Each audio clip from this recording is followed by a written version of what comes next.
नाम देते हैं। बहुत ही महत्वपूर्ण उपाख्यान है गोकर्ण उपाख्यान।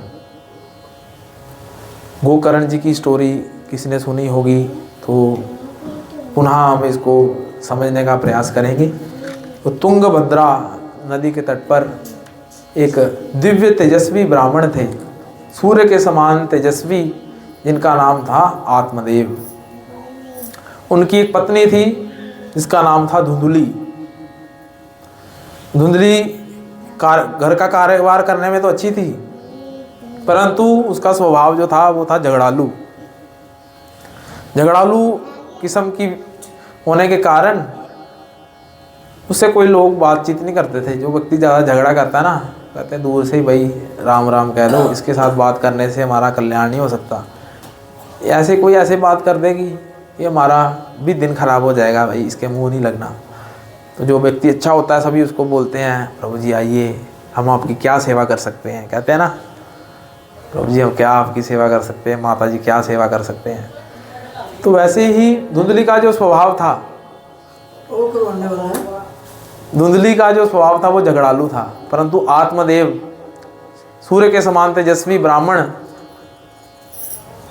जो कि त्रिकाल संध्या करते थे, वेदों का पाठ करते थे, हरि नाम का जप करते थे और दान आदि जप तप सारे कार्य करते थे। ये कोई घटना नहीं है, ये सच्ची कहानी जो वेद व्यास जी ने लिखी है, कोई झूठी बात नहीं है। अगर हम इसको सोचेंगे कि स्टोरी फॉर्म में हुआ था, ऐसे पता नहीं हुआ भी है कि नहीं हुआ। आजकल लोग तो वैसे ही सनातन को पीछे पड़े हुए हैं, ये तो मिथ्या है, परंतु वास्तविकता में ये घटनाएं हुई हैं। भगवान का प्राकट्य हुआ है, श्री राम जी का अवतार हुआ है, तभी तो इतनी लीला स्थलियाँ हैं। तो गोकर्ण उपाख्यान में आत्मदेव और धुंधली जो हैं पति पत्नी थे, और आत्मदेव जी के पास बहुत अच्छी संपत्ति थी। पुराने जन्म के पुण्य कर्म के कारण बहुत अच्छी जो है संपत्ति थी उनके घर बार में, बहुत अच्छा घर था, खजाने भरे रहते थे। परंतु उनके पास केवल एक ही कमी थी, उनके जीवन में क्या नहीं था, पुत्र सुख नहीं था। पुत्र सुख से वंचित होने के कारण समाज आत्मदेव को बहुत बातें करता था कि इसके तो दर्शन करने से ही दिन खराब जाएगा, ये तो इसके घर में तो गायें जो है वो भी बांझ है, उसके भी आगे बछा बछेड़ी नहीं होती, या किसी भी पुष्पों को ये पानी देता है तो वहाँ भी पुष्प नहीं लगते। तो समाज ऐसे ही है, हमारे समाज में हम देखते हैं, कोई भी समाज है, चाहे हम भक्तों का समाज देखें चाहे वो भौतिक समाज देखें, कहीं ना कहीं बातें तो होती ही हैं। तो आत्मदेव जी किसी को कुछ प्रति उत्तर नहीं देते थे, वो हृदय में वो दुख पी जाते थे। तो इतना ज़्यादा उनको डिप्रेशन हो गया। आजकल डिप्रेशन का लोग क्या करते हैं, गोलियां खानी शुरू कर देते हैं, शराब पीनी शुरू कर देते हैं। परंतु आत्मदेव जी ब्राह्मण थे, वो कहते थे मदिरा पान से तो मेरा ब्राह्मणत्व खत्म हो जाएगा, मेरी भक्ति का नाश हो जाएगा। वो चले गए वन में आत्महत्या करने के लिए। जानते थे कि आत्महत्या भी एक जघन्य अपराध है, परंतु क्या करूं, समाज की बातें मेरे से झेली नहीं जाती। भगवान मैं क्या करूं, मेरा कोई उपाय कीजिए। तो एक समय आता है कि कुएं पे चलते चलते कुआं आ जाता है, तो वहाँ पर एक संत महापुरुष जो है खड़े होते हैं, उनको देख लेते हैं वो कि इसके मन में क्या वांछा है। तो कहते हैं कि पुत्र मोह के कारण कि तुम पुत्र की प्राप्ति करना चाहते हो, तो तुम्हारा भाग्य में तो 7 जन्म तक पुत्र नहीं लिखे, तो तुम तो पुत्र के लिए धर धर भटक रहे हो। कहते महाराज मैं तो कुछ नहीं जानता, मुझ पर इतनी कृपा कीजिए कि मेरा पुत्र हो। कई बार लोग ऐसी संतों के साथ भी ऐसा करते हैं कि कृपया करके मेरे पर अनुग्रह कीजिए, ना चाहते हुए भी, अगर भाग्य में नहीं है फिर भी आप मुझे दीजिए। तो फिर वो अलग अलग कथाएं सुनाते हैं, और चित्रकेतु महाराज की कथा सुनाते हैं श्रीमद् भागवत जी से। चित्रकेतु के यहाँ कोई संतान नहीं थी, तो अनेकों रानियाँ थी उसकी। एक रानी के यहाँ बहुत दान यज्ञ तप करने से एक संतान होती है, तो बाकी रानियाँ जो है उस रानी से ईर्ष्या करने लगती है जिसके यहाँ संतान होती है। फिर वो सारे इकट्ठे होकर रानियाँ साजिश बनाती हैं कि इस बालक का वध कैसे किया जाए। तो जो उनकी दाई होती है उसको बुला के वो उसके दूध में विष मिला देती हैं।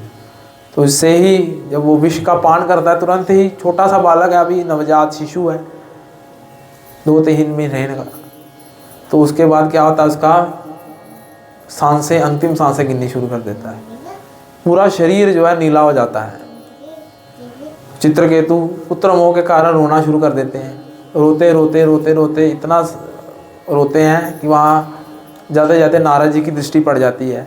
नारद जी जो है वहाँ पर प्रकट होते हैं, तो वो कहते हैं कि क्या हो गया राजन, आप इतना रुदन क्रंदन क्यों कर रहे हो। कहते मेरा एक ही पुत्र था, मैंने इतनी मुसीबतों से इसको लिया, इतनी मुसीबतों से इतना संघर्ष करके लिया, इतनी रानियों के बाद भी एक ही पुत्र था, वो भी आज चला गया। तो फिर नारद जी कहते हैं अभी क्या किया जाए। कहते मुझे मेरा पुत्र चाहिए। कहते चलो ठीक है, देख लेते, चेक कर लेते हैं कि आपका ही पुत्र है। गंगा जल लेकर नारायण नारायण बोलते हैं। जैसे ही चित्रकेतु महाराज के बालक पर छिड़कते हैं गंगा जल, वो हरी हरी बोलकर खड़ा होता है। बोलिए श्रीमन नारायण भगवान की। तो यहाँ पर नारद मुनि जी के मंत्र उच्चारण के बाद बालक खड़ा हो जाता है पूरी तरह से, बोलता है बोलिए नारद जी क्या आज्ञा है।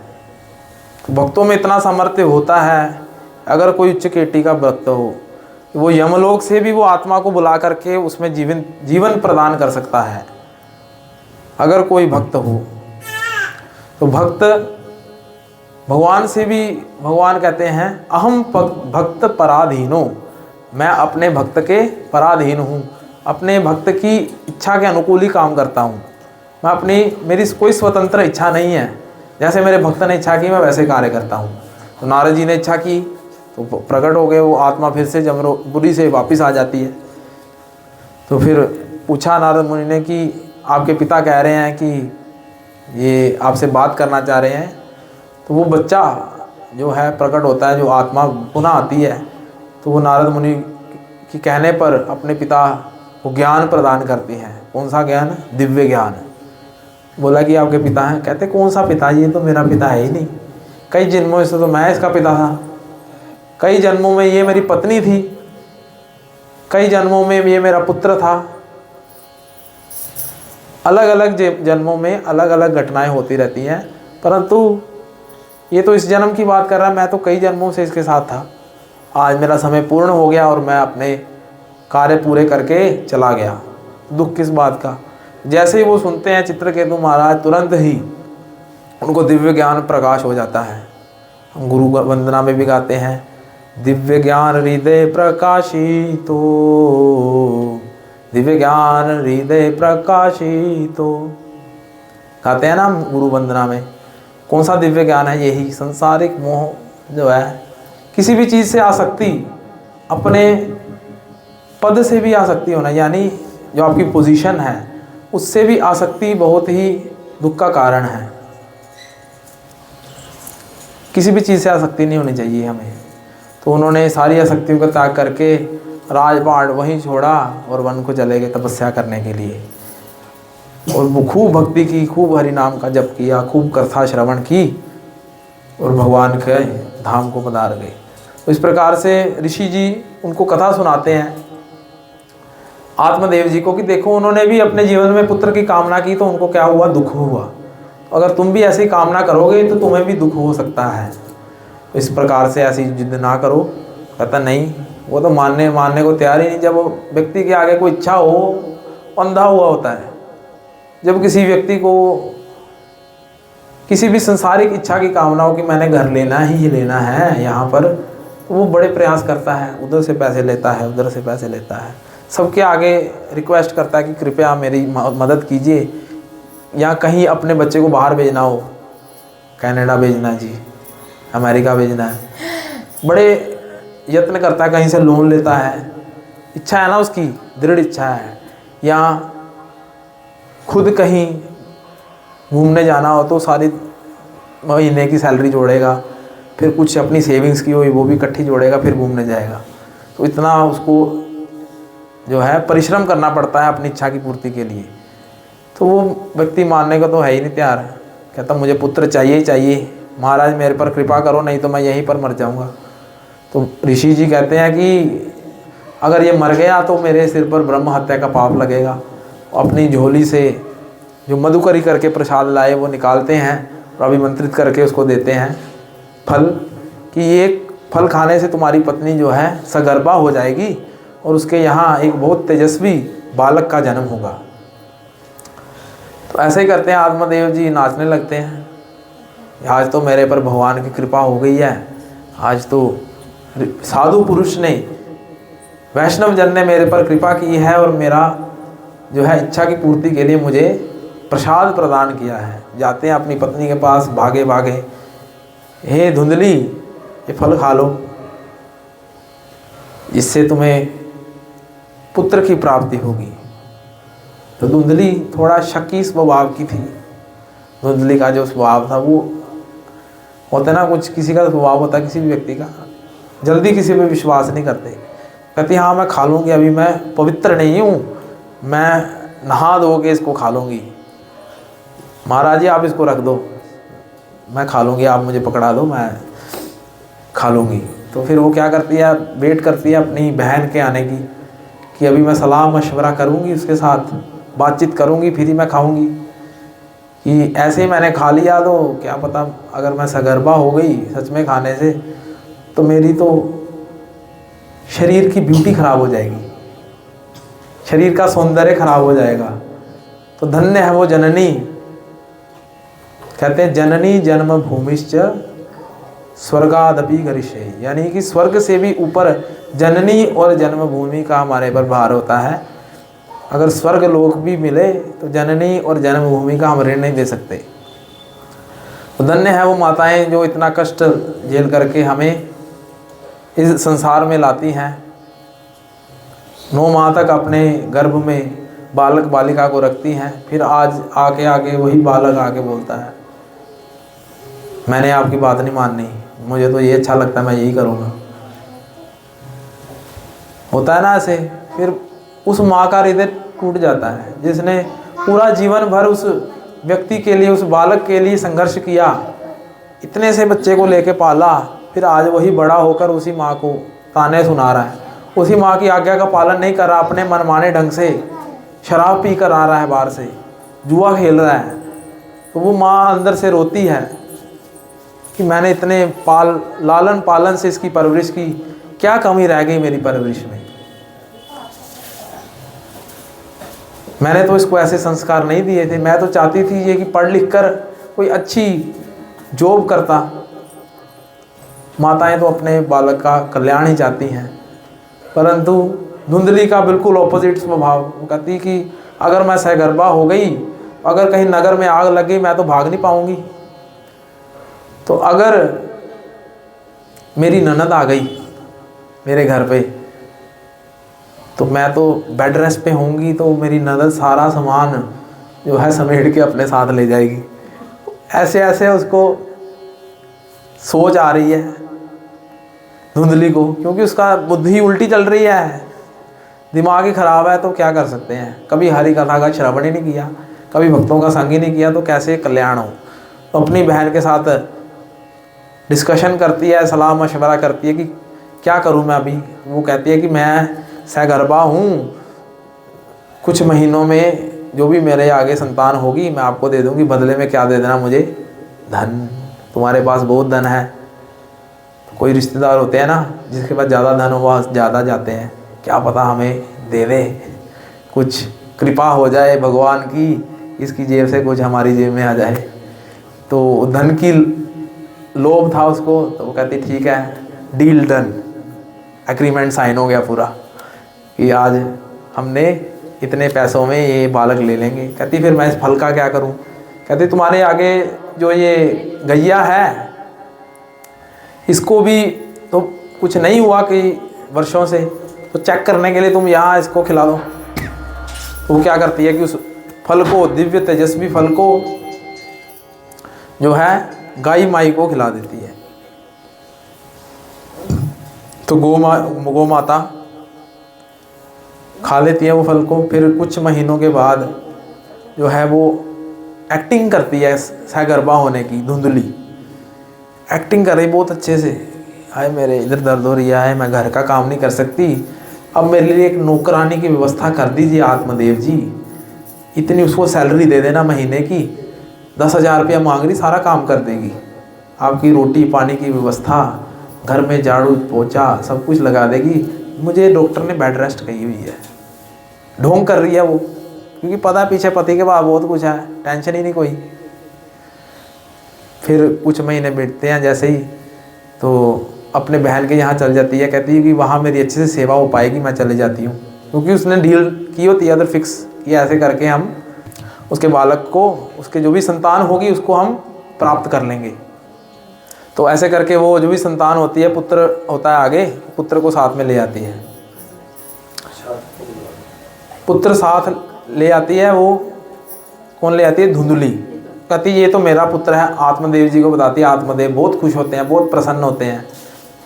आत्मदेव जी कहते हैं ये तो बहुत कृपा हो गई, भगवान ने हमें पुत्र रत्न दिया है। वो जात कर्म संस्कार करते हैं, नामकरण संस्कार करने लगते हैं। तो धुंधली बोलती है मैं हूँ धुंधली और इसका नाम होगा धुंधुकारी, मैं अपने नाम के साथ इसका नाम जोड़ूंगी।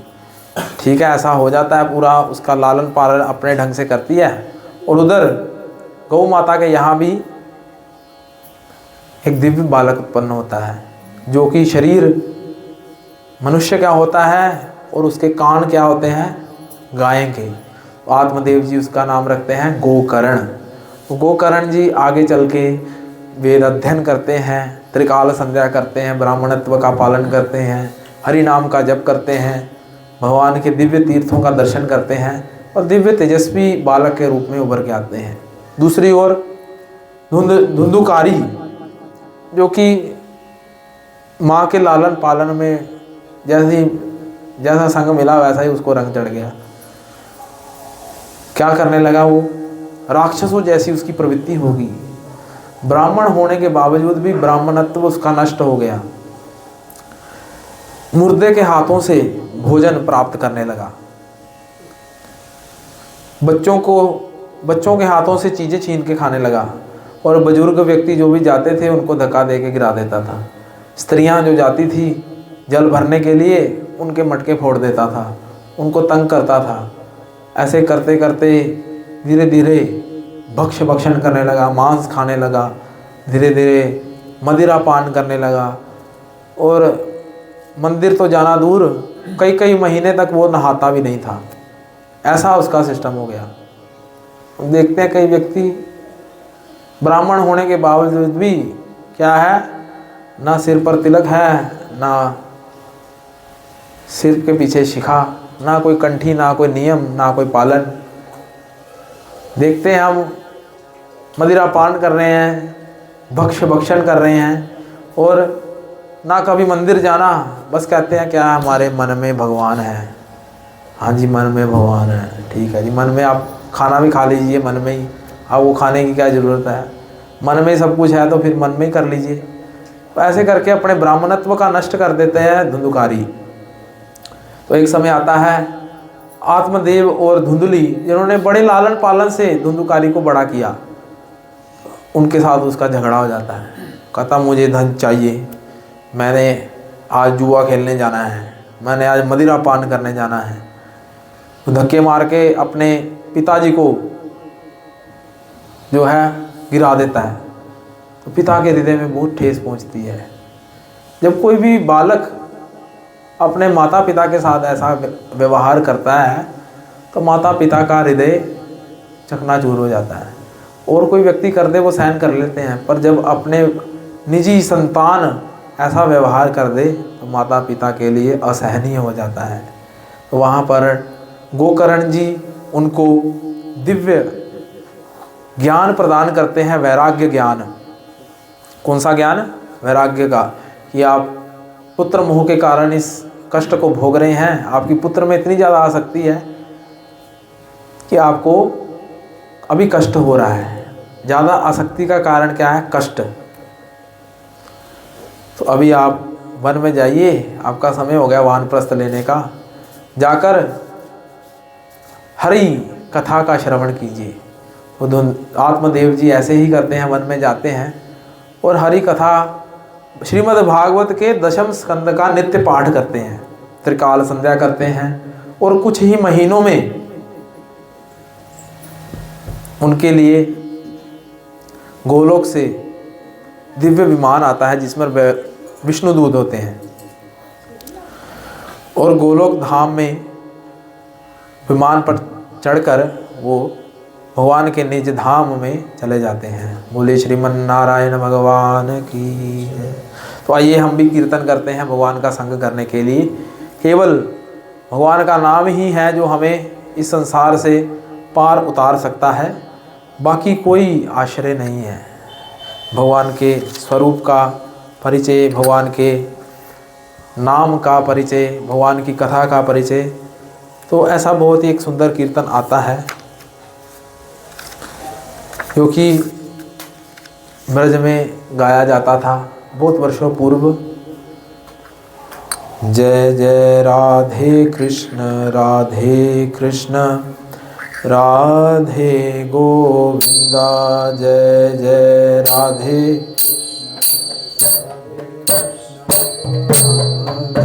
गोविंदा, जय जय राधे कृष्ण राधे गोविंदा, जय जय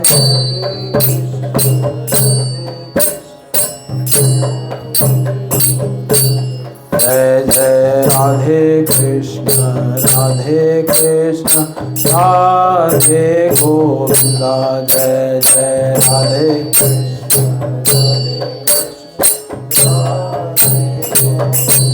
जय जय राधे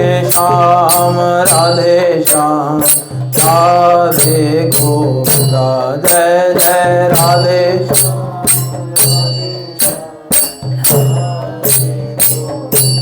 जय जय राधे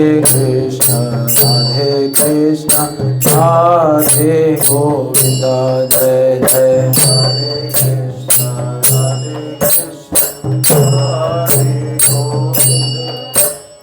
केशव जी कल्याण गिरिधरण छबिले लाल, केशव जी गिरिधरण छबिले लाल, मदन मोहन श्री वृंदावन चंद है, मदन मोहन श्री। जय जय राधे कृष्ण राधे गोविंद, जय जय राधे कृष्ण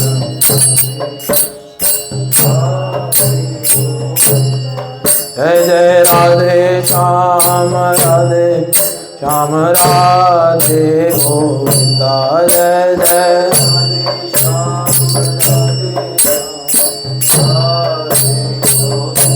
जय जय राधे कृष्ण राधे गोविंदा, जय जय राधे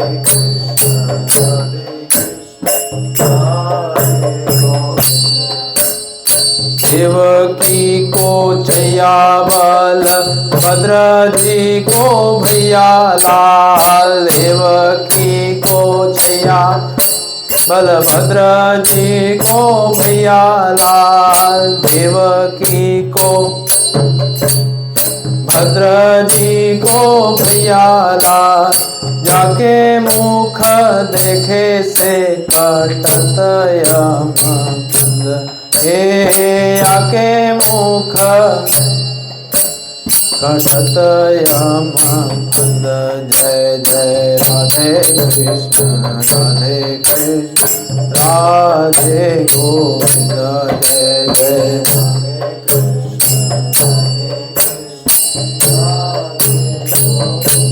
भजो राधे श्याम राधे गोविंदा, भजो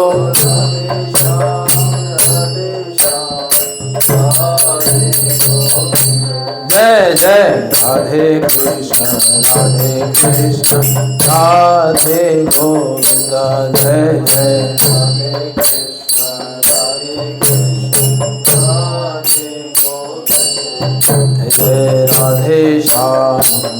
राधे श्याम राधे गोविंद। जय जय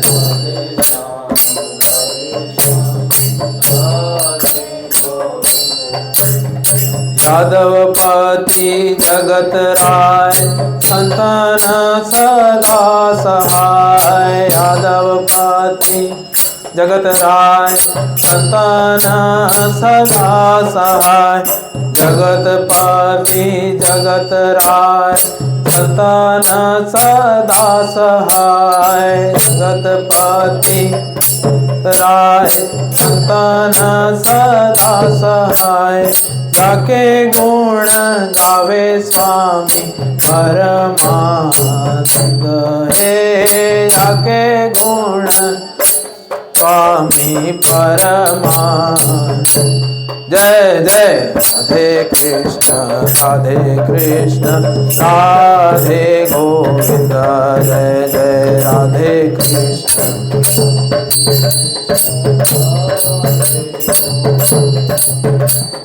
राधे राधे गोविंद गोविंद राधे राधे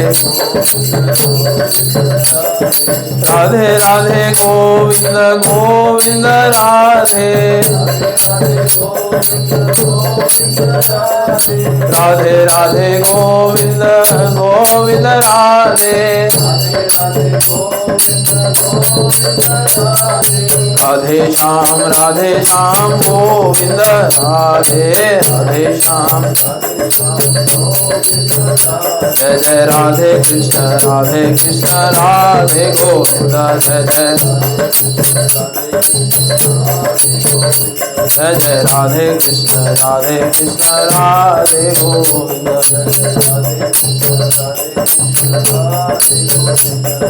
राधा रमण लाल भजो राधा रमण लाल।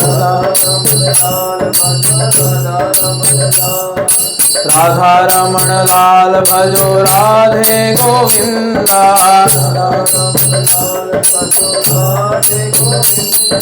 कुंज बिहारी लाल भजो राधे गोविंदा। कुंज बिहारी लाल भजो राधे गोविंदा।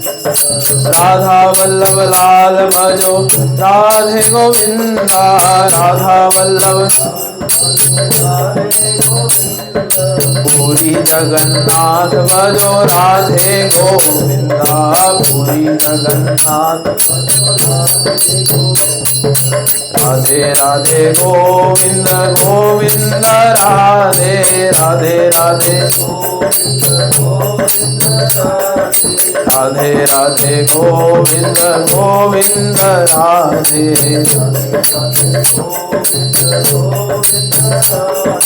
गोविंद राधे गोपाल राधे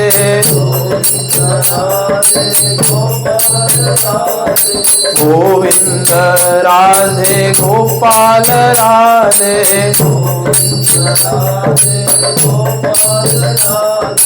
राधे राधे गोविंद गोविंद राधे राधे राधे सर्दी किस किस को लग रही है? अपने हाथ ऊपर कीजिए, सर्दी जिसको लग रही है बोलिए बाल कृष्ण लाल की। तो हाथ ऊपर करके सभी थोड़ा नृत्य कर सकते हैं। अभी हम विश्राम की ओर चलेंगे, उससे पूर्व आप थोड़ा अपने शरीर को गर्म करने के लिए भगवान के नाम पर कीर्तन कीजिए और नृत्य कीजिए, क्योंकि चैतन्य महाप्रभु क्या बोलते हैं? हरि बोल हरि बोल हरि हरि बोल मुकुंद माधव गोविंद बोल।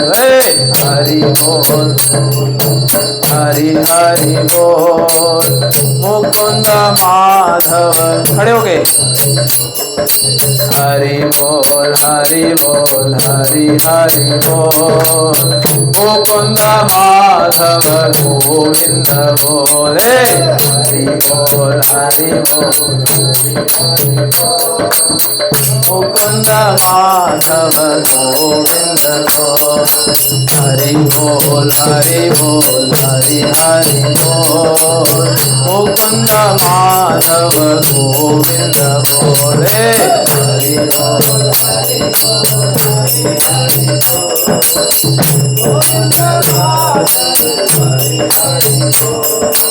निमाय निताय भले हरि हरि बोल। निमाय निताय भले हरि हरि बोल। मुकुंद माधव गोविंद बोले। मैया लोगों को क्या कहते हैं, जो मैया बैठी हुई है, मैया तेरे पाँव पड़ूं एक बार हरि बोल। मैया तेरे खड़े हो गए। मैया तेरे पाँव पड़ूं एक बार हरि बोल। हरि बोल हरि बोल हरि हरि बोल। मुकुंद माधव गोविंद। हरि बोल हरि बोल हरि हरि बोल। मुकुंद माधव गोविंद बोल। हरि बोल हरि बोल।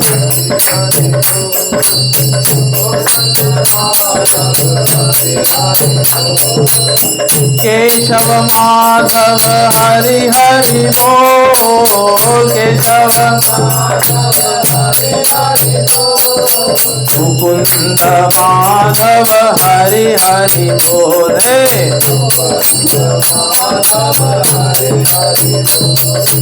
हरे कृष्णा कृष्णा कृष्णा हरे हरे।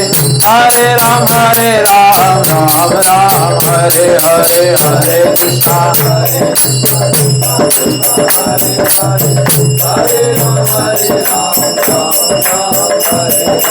हरे कृष्णा हरे कृष्णा कृष्णा कृष्णा हरे हरे। हरे राम राम राम हरे हरे। हरे कृष्णा हाथ ऊपर करके।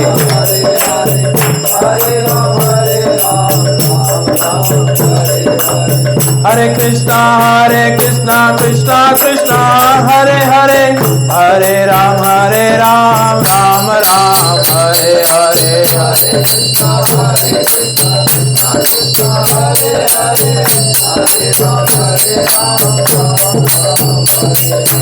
हरे राम हरे कृष्णा कृष्णा कृष्णा हरे हरे। हरे राम राम राम हरे हरे। हरे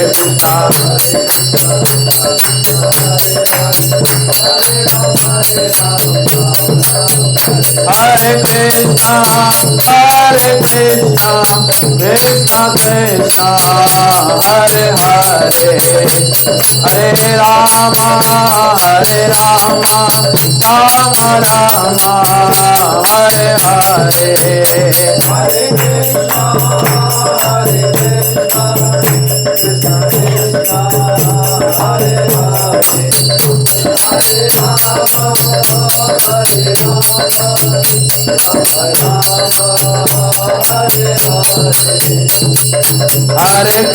हरे कृष्णा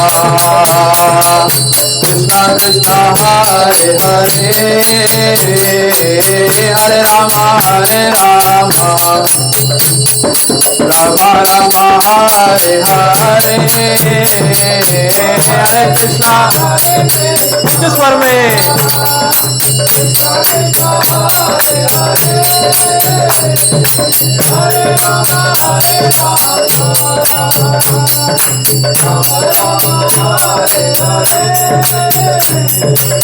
हरे कृष्णा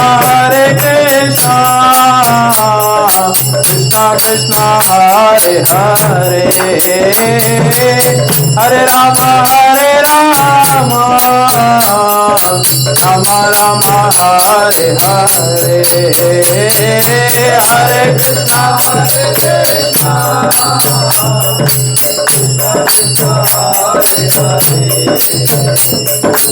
हरे राम हरे राम,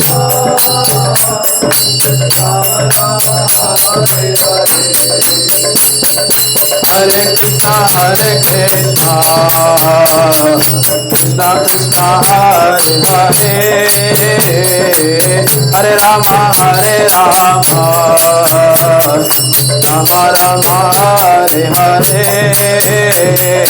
हरे कृष्णा हरे कृष्णा, कृष्णा कृष्णा हरे हरे, हरे राम हरे राम, राम राम हरे हरे, हरे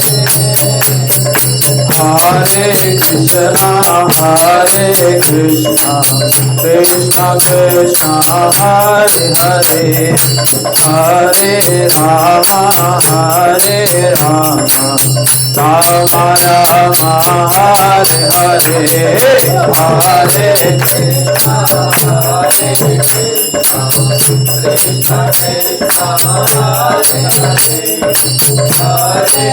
राम हरे राम, राम राम हरे हरे, हरे कृष्णा कृष्णा कृष्णा हरे हरे, हरे राम हरे राम, राम राम हरे हरे, हरे कृष्णा हरे कृष्णा कृष्णा कृष्णा हरे हरे, हरे राम हरे राम, राम राम हरे हरे,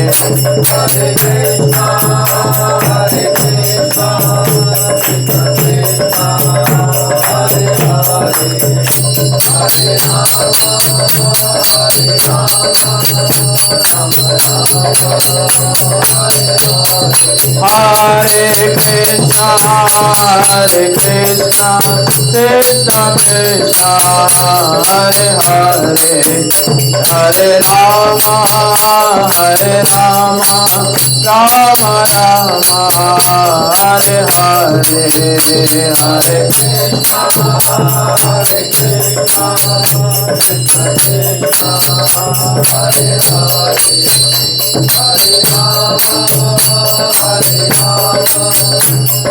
राम, राम राम हरे हरे, जयो जगन्नाथ बलदेवा, सुभद्रा माँ जयो सुदर्शना, जयो जगन्नाथ बलदेवा, सुभद्रा माँ जयो सुदर्शन, जयो जयो प्रभुपाद प्रभुपाद, प्रभुपाद जयो शिला प्रभुपाद, जयो प्रभुपाद प्रभुपाद, प्रभुपाद जयो शिला प्रभुपाद, जयो जयो गुरुदेव गुरुदेव गुरुदेव, जयो शिला गुरुदेव, जयो जयो गुरुदेव गुरुदेव गुरुदेव, जयो शिला गुरुदेव, निताई गौरा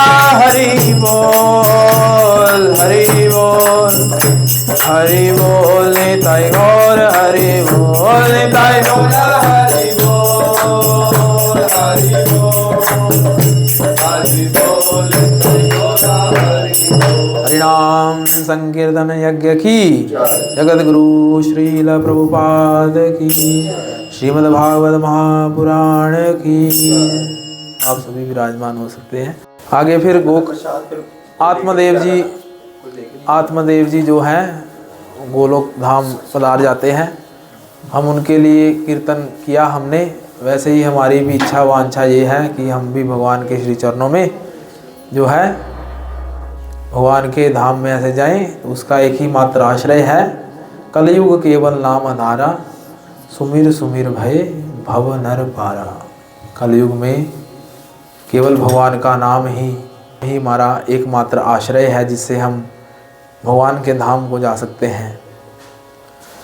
तो आगे क्या होता है उस कहानी में, उस कथा में, गोकर्ण उपाख्यान में, जिस प्रकार उसने अपने पिता को निकाल दिया, वैसे ही उसने घर में धुंधुकारी ने 5 वैश्याएं रख ली और एक समय आता है माता से धन मांगता है कि वैश्याओं को देने के लिए मुझे धन दो। माता कहती नहीं, तुम कुपुत्र हो, तुमने जीवन भर मेरी आज्ञा का पालन नहीं किया। मैंने इतने लाड प्यार से तुम्हें पालन पोषण करके बड़ा किया, परंतु आज तुम मेरी सेवा का ये फल दे रहे हो कि मुझसे ही धन मांग रहे हो, मेरी रिस्पेक्ट नहीं कर रहे, मेरी आज्ञा का पालन नहीं कर रहे।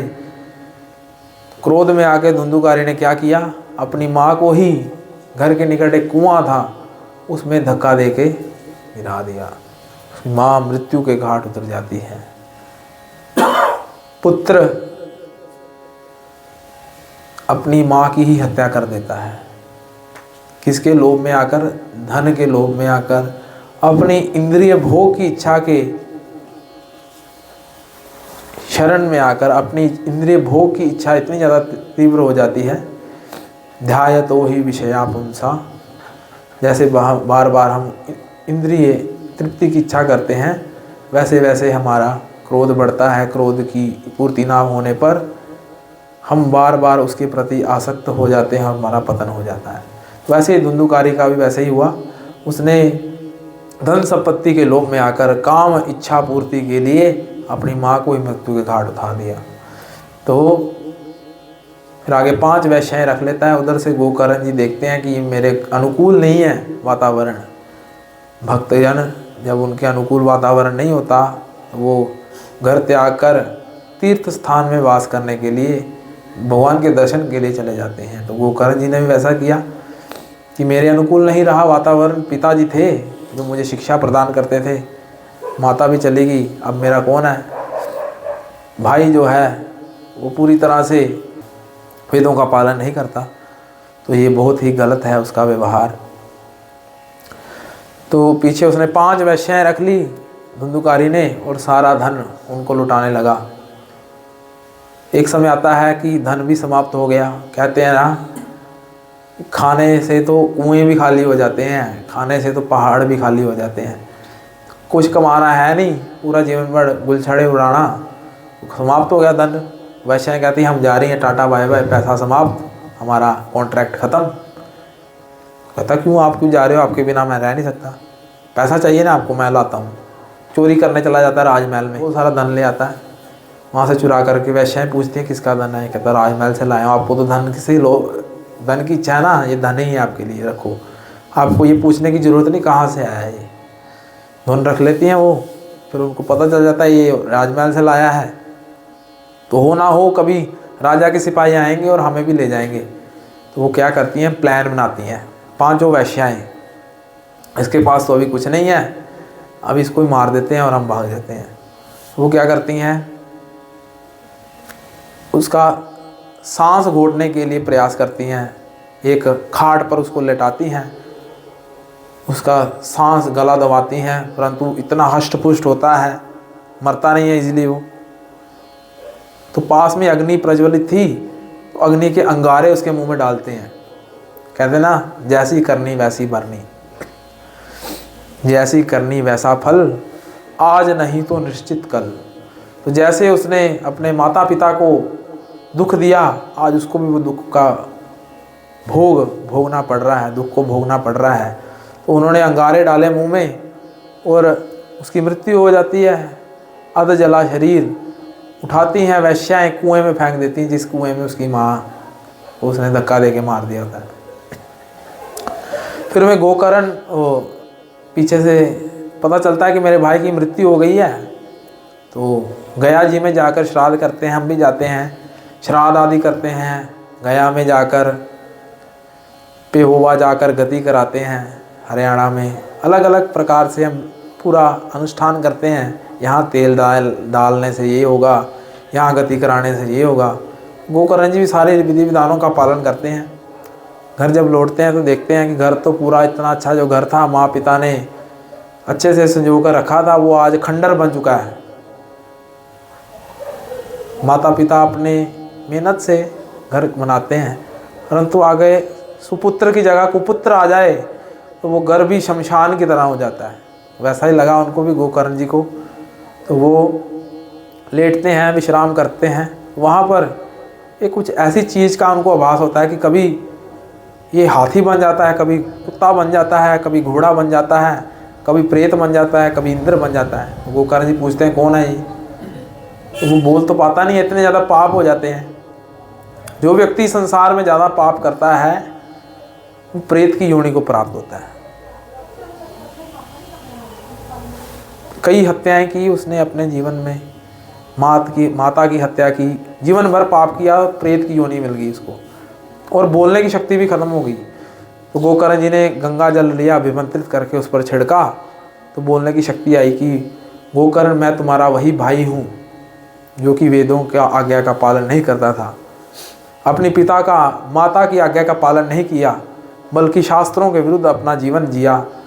आज मेरी देखो ये दुर्गति है, केवल तुम ही मुझे इससे पार लगा सकते हो। कहते हैं ठीक है, फिर देखते हैं सुबह क्या होता है, डिस्कशन करूँगा मैं सीनियर अपने वैष्णव से, साधुजनों से।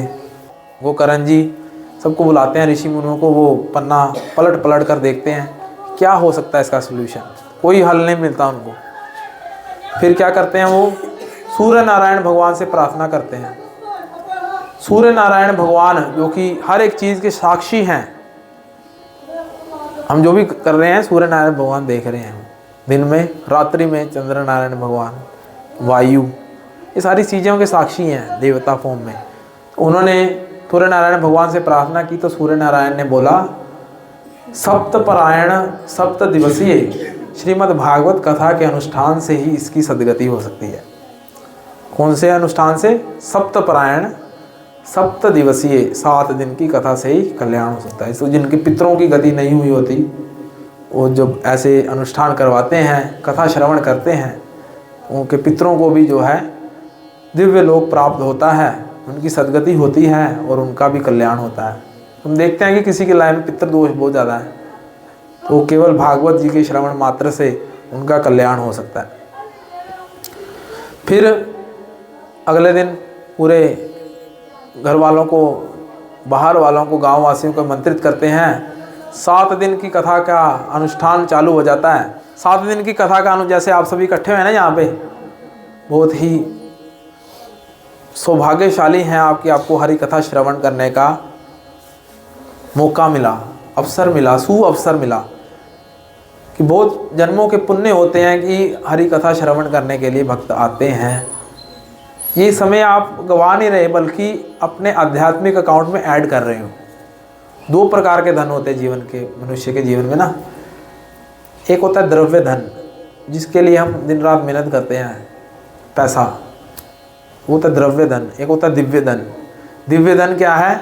हरि कथा का श्रवण करना दिव्य धन है, हरि नाम का स्मरण करना दिव्य धन है, हरि की लीला स्थलियों का दर्शन करना, पद यात्रा करना दिव्य धन है।